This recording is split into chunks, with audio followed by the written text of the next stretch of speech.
Flavors and Knowledge is a bilingual podcast focusing on gastronomic education in relation to a healthy lifestyle through food first.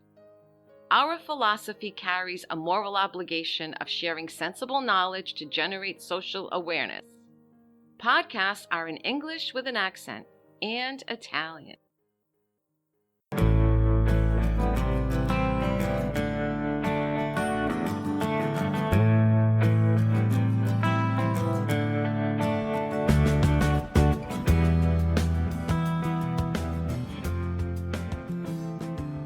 Hello there, friends. Welcome back to Flavors and Knowledge, the food learning podcast where we strive for honest food talk and few opinions.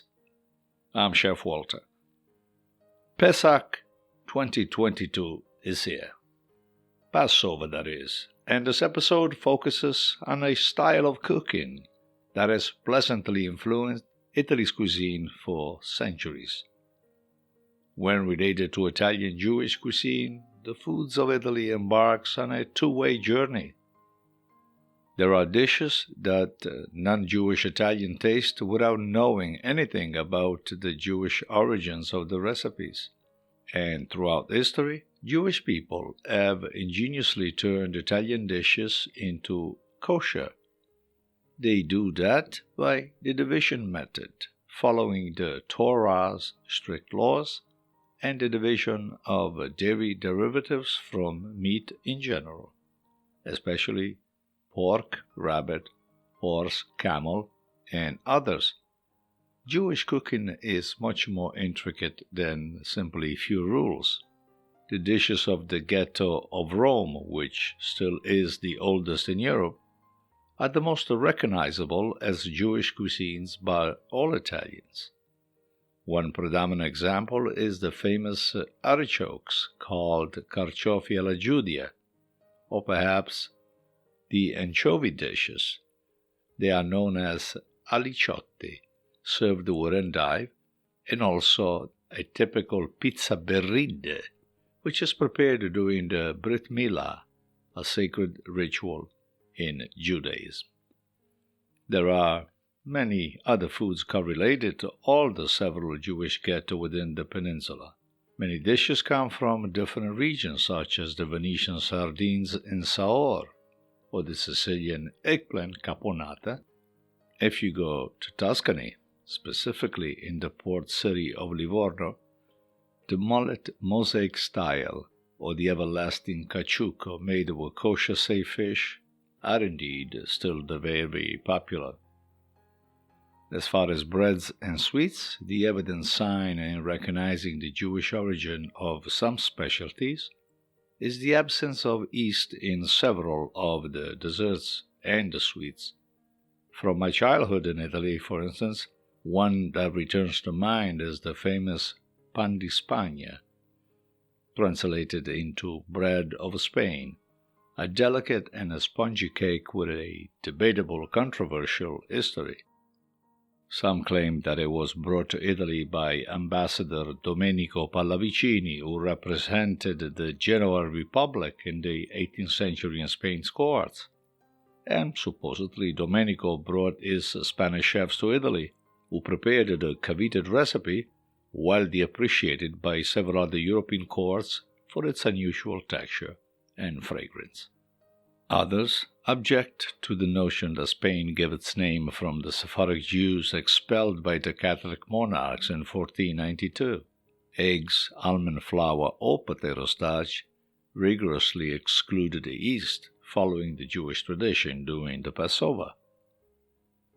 It is, however, a straightforward cake to make, and the critical steps are to whip the egg yolks carefully when combined with sugar and the folding of the egg whites, allowing the sponge to develop its emily texture. Another sweet of great importance is the bocca di dama, lady fingers.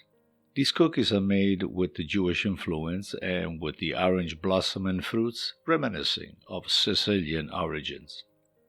The diaspora of the Jews is a mosaic of lands and tribulations. However, wherever they settled, they formed the local cuisine and an enduring legacy of flavors and ingredients that we still enjoy today.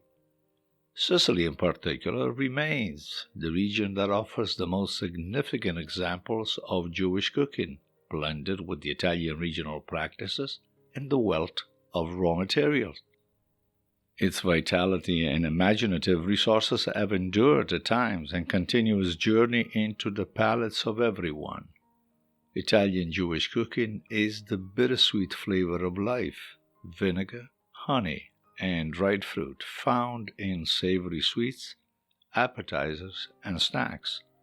Every Italian Jewish dish has a story to tell, a time to remember, and a future to protect. A typical combination is the frisin sal, known also as the wheel of the pharaohs, a concoction of noodles, tiny meatballs, raisins, and pine nuts. Frisin sal tells the remarkable history through the form, ingredients, and smells of food, intimately intertwined in the process of cognitive synesthesia. All Jewish mothers in the Italian ghetto taught the Hebrew alphabet to their children by drawing letters with honey, associating learning with the sweetness. On the contrary, Italian mothers borrowed ideas and techniques from the Jewish counterparts by assimilating vegetables and ingredients new to them. Many vegetables consumed by Italians are indeed Jewish in origin. Think of artichokes, fennel, bitter endive, dandelion, and many others that have appeared and still appear on Italian tables for centuries, but there is really nothing Italian about them. There are Jewish-inspired gastronomic gifts. Think of eggplant, for instance, a staple in many of the southern Italian regions. Its name in Italian is melanzana, which when dissected becomes mela insana, or unhealthy apple when translated. And every time we make a dish based on eggplant, we usually sprinkle salt on the flesh and place the slices under a plate, pushing the bitter and dark water out. We are essentially kosherizing the eggplant, removing their unwanted flavors, turning them sweeter and palatable. The Jews apply that process to all of their cooking practices, especially when they run a kosher kitchen. The pleasant combination of flavors is the result of frequently forced migrations throughout the world. The Sephardic and the Ashkenazi Jews are responsible for many of the aromas, delightful fragrances, and exotic spices we enjoy in our daily dining routines. And every time you use cinnamon, cloves, nutmeg, honey, rose water, and many more, remember that there were elements of Jewish culinary traditions that we fortunately have borrowed. In an Italian typical Passover Seder, even though Passover Seder centuries ritual tradition remains the same, such as drinking 4 cups of wine, eating matzah, the unleavened bread, and reclining in commemoration of freedom, there is an Italian influence into the observance. And here are the 6 traditional items on the Seder with an Italian style. First is the maror and charizette, which you can do by combining a selection of bitter herbs, the symbol of the bitterness from the Egyptian slavery. Then we have the Italian haroset, a mixture of ground dates, oranges, raisins, and dried figs, blended in a form of a paste. It substitutes the traditional haroset, a brown compound that stands for the mortar used by the Jewish slaves to build pyramids. Then we've already mentioned the carciofi alla Judia, the deep-fried Jewish-style artichoke, a specialty of the Roman ghetto as a replacement of the karpas. Also matzo lasagne, they are known also as mazzagne, prepared with vegetables, matzo, and lamb meat, which traditionally constitutes the zra. It is the only element of heart on the Seder plate, symbolizing the Korban Pesach, the Pesach sacrifice, a lamb offered in the Jerusalem temple, roasted and eaten on the Seder night. For some reason, even the stracciatella soup makes the list. An egg drop soup that stands for the conventional beitza, a roasted hard-boiled egg, a metaphor of korban, the festive sacrifice, and the morning after the destruction of the temple.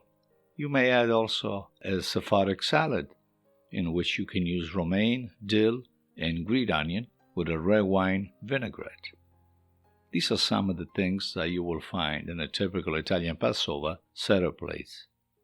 Italian Jews observe it with vigor, joy, devotion, and enthusiasm to cut the 3 cakes of matzah and split the larger pieces of matzo known as a afikoman, which is consumed as a dessert. Indeed, the word is a Greek word meaning that which comes after, or simply dessert. Happy Passover. And that is all for this episode of Flavors and Knowledge and a Passover for this 2022. Please follow this podcast on Anchor.fm or any of your preferred platforms. Follow us on YouTube under the Chef Walter's Cooking School page for brief educational videocast. In addition, our website, Flavors and Knowledge, will offer all the necessary information on our services, products, and programs.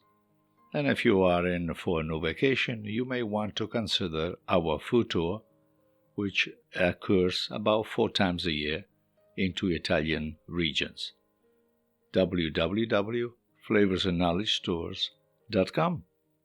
If you're on a kitchen today or tonight, always keep your eyes on the fire, and we'll reconnect on the next round with another interesting food talk and few opinions.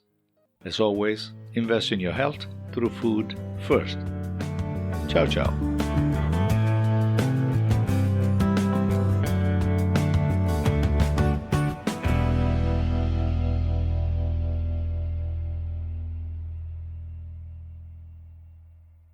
Flavors and Knowledge is brought to you by Chef Walter's Cooking School in Cranston, Rhode Island.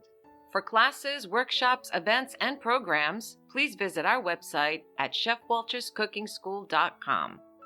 For all other services offered by Chef Walter's Food Group, check out our main website, chefwalter.com.